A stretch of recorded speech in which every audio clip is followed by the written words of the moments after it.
Isa ang MCARS PH sa pinakakilala at pinakapinagkakatiwalaang car dealership dito sa Pilipinas.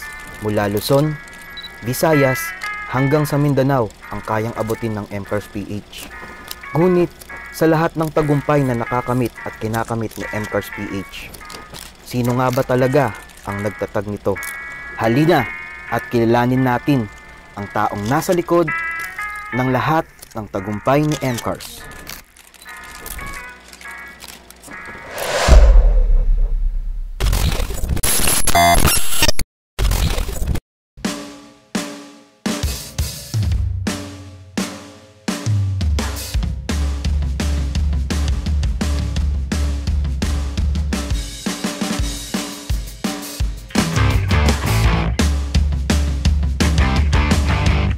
Ako ay pinanganak sa Manila at nanirahan kami sa Cavite hanggang 9 years old ako. And then yung pumanaw yung nanay ko, lumipat kami rito sa Malabon, year 2003. Nag-high school naman ako sa Macario B. Asisio Senior High School sa Caloocan. Hindi rin naging madali yung pagiging high school ko dahil naging independent kami sa murang edad.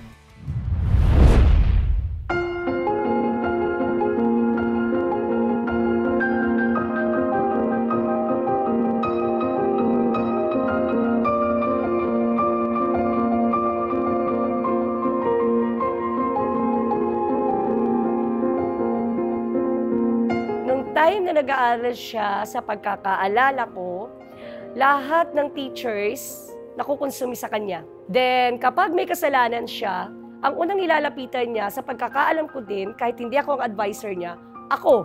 Pasaway siya. Pasaway in a sense na matapang kasi yung muka, matapang magsalita. Akala mo lalaban palagi sa teacher. So, nami-misunderstood siya palagi ng iba. Si Jed po ay parang Daniel Padilla po yan ng panahon niya. So, nandun yung kalahating mabait, kalahating bad boy ng buong section namin. So, parang ayun talaga yung magre-represent ng buong section nila ng panahon na nag-aaral po siya dito. Yung buong section, talagang siya yung chief. Chief ng buong section. Pag siya na nagsalita, lahat susunod yan. Yung buong kaklase niya, parang siya yung kahalili ko kapag siya na ang nagsalita bilang presidente din ng klase. Makikita mo kasi na totoo yung sinasabi ng bata sa akin. Kaya ibang bata kasi malalaman mo, ayaw mo na kasi nga nagsisinungaling na, siya hindi.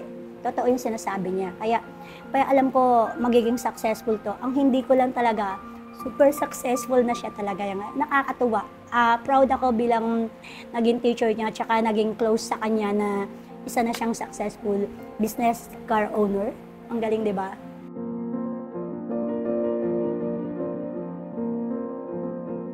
Meron kami eskwelahan at yung tatay ko naman is buy and sell siya ng mga sasakyan. So, meron na rin akong background. Pinakaunang business na pinasok ko, pagbebenta ng mga online character sa mga online games. Yung nakita ko na kaya ko mag-buy and sell sa online, ginawa ko siyang reality. Nagsimula ako mag-buy and sell ng aso. So, natandaan ko pa, ang una kong naging alaga is English Bulldog. Nabili ko siya sa halagang 5,000. Na-swap ko siya sa dalawang aso, Siberian Husky and Belgian Malinois, plus isang malaking kulungan. So, yung mga aso na yon, naibenta ko siya ng worth 40,000. So, yun, natuwa ako kasi yung 5,000 kong puhunan, naging 40,000. High school pa lang ako noon. Nagkapuhunan ako, nag-upgrade ako. So, nag-buy and sell ako ng cellphone. At ang mga nagiging kliyente ko is yung mga nanay ng kaklase ko, yung mga teacher, sa akin na rin bumibili ng cellphone that time. And then, nung gumraduate ako ng high school, nagtayo ako ng sarili kong motor shop sa bahay namin. Na hanggang ngayon, buhay pa rin yung motor shop na yon. Naging matagumpay kong business is Manalang Bikes. So nagsimula ito nung 2020, pandemic. Sobrang in demand ng bike noon. Naalala ko nung mga panahon na yon, truck talaga na bike yung nabibenta ko sa isang araw. So nakilala ako, Luzon, Visayas, Mindanao. May sinusuplayan ako mga bike shop bago ako nag-upgrade dito sa MCARS.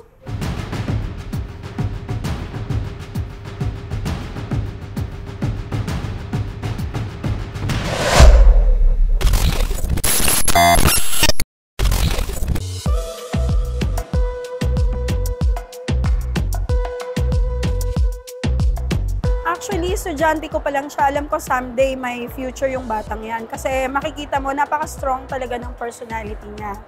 Kaya nung nabalitaan ko na nag-uumpisa na siya sa mga business, hindi na ako nagulat. Kasi alam kong may mararating siya. And masaya ako for him kasi deserve niya naman yan. Dahil alam kong nagsusumikap siya para may marating siya sa buhay niya. Masaya ako sa narating niya ngayon na isa na siyang CEO. Business-minded na siya. At saka mga nakilala niya, hindi siya nakakalimot sa mga pinanggalingan niya dito. So, sabi ko, sino si Jed? As in Jed talaga, manalang talaga. Tapos inulit-ulit ko yung pangalan niya, binuo ko na Jed Michael. Si JM nga, sabi kong ganun. So, nagulat ako, CEO siya, until na ipinakita sa akin yung FB page, na sa kanya pala talaga yung business na yon. Natuwa ako dun. Alam mo, sa totoo lang, nung una, kasi nga sa naging ano ko sa kanya, parang pili mo hindi nga siya makakapagtapos, di ba? Kasi nga, medyo may problema. Pero nakita ko kay Manalang, nung huli namin nagkita yan talaga. Ano siya, yung may mga piyesa sila dyan, nagkatrabaho. So alam ko, makikita ko sa bata na to na mag-i-improve to. Kasi may guts eh. Kaya nga natutuwa ako sa kanya na nalaman ko. Di ba parang ang ganda ng pakiramdam, napakasarap ng feeling na yung dating bata na parang sabi na nating masakit sila sa ulo, pero iilan lang ang teacher na nakakaintindi sa kanila talaga. Sarili ko ang nag-push sa akin para mabuo tong MCARS na to dahil sa hangad ko na ma-upgrade yung mga product na binibenta ko. So from bike, natutuwa ako kasi nga nag-upgrade ako sa kotse hanggang sa pinarol ko yung puhunan ko. Nagsimula ako sa 2 BIOS. Ayun yung pinaikot ko noon hanggang sa naging 3, naging 4, naging 5. Hanggang sa umabot ngayon, umabot na ng 100 ang unit ng MCARS.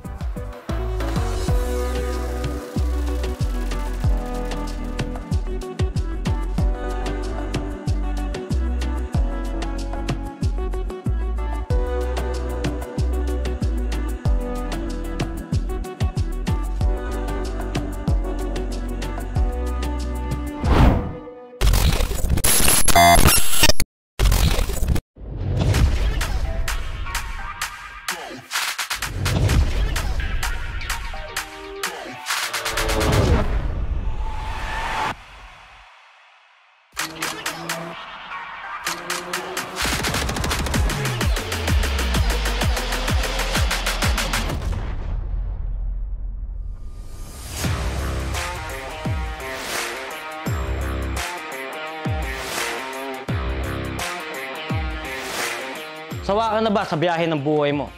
Pagod ka na ba kakapindot at kakabook sa pupunta mo? Balak mo na bang magkaroon ng sasakyan? Kung ako sa'yo, dito ka na sa MCARS. Dahil sa MCARS, 1-day process lang siya at 1-day release na agad ng unit or dream car mo. So paano nga ba? Tapadali lang ng requirements na kailangan mo dito kay MCARS. 2 valid IDs, proof of billing, at proof of income. At syempre, no bank approval. Ganun katindi kay MCARS. So no more waiting dito. So kahit meron kang CMAP or Replevin case, we can assist you guaranteed and reliable and fast. Hassle-free, di ba? At sa mga car owner na hindi na kayang hulugan yung sasakyan nila, kaysa i-surrender mo sa bank at magkaroon ka ng CMAP or bad record, dito kay MCARS, we can assist you at protektahan ang credit na meron ka. At syempre dito kay MCARS, ibubush niya yung credit score na meron ka. Kaysa magkaroon ka ng bad record at isurrender sa bangko yung unit mo, dito sa MCARS, after mo mabayaran lahat ng monthly mo, hindi ka na magkakaroon ng CMAP or bad record. Win-win situation, di ba? At dito kay MCARS, provided niya na lahat ng legal documents at notary sa contract mo. So lumalabas lang na nirerentahan ang sasakyan mo at ayun yung magsisilbing monthly payment para sa amortization ng sasakyan mo. At after mabayaran ni rentor ang natitirang monthly payment niya sa'yo, doon lang mapapasa kanya ang ownership ng sasakyan mo. Gusto ba na extra income? Wala ka bang trabaho? Or kulang yung sinasahod mo sa trabaho mo? Ano pang hinihintay mo? BR agents dito sa MCARS. Dahil layunin ng MCARS makatulong sa mga kababayan natin na walang trabaho at gusto magkaroon ng trabaho. Dahil gusto ng MCARS magbigay gabay sa ating mga young entrepreneurs na gustong pasukin ang ating industriya. BR agent at kumita ng 10,000 to 60,000 commission dito sa MCARS. So paano nga ba? Depende yan sa sipag mo. So kung gusto mo na maging agent, like our page, syempre ang MCARS PH, at syempre mag-message ka dito. At be one of us.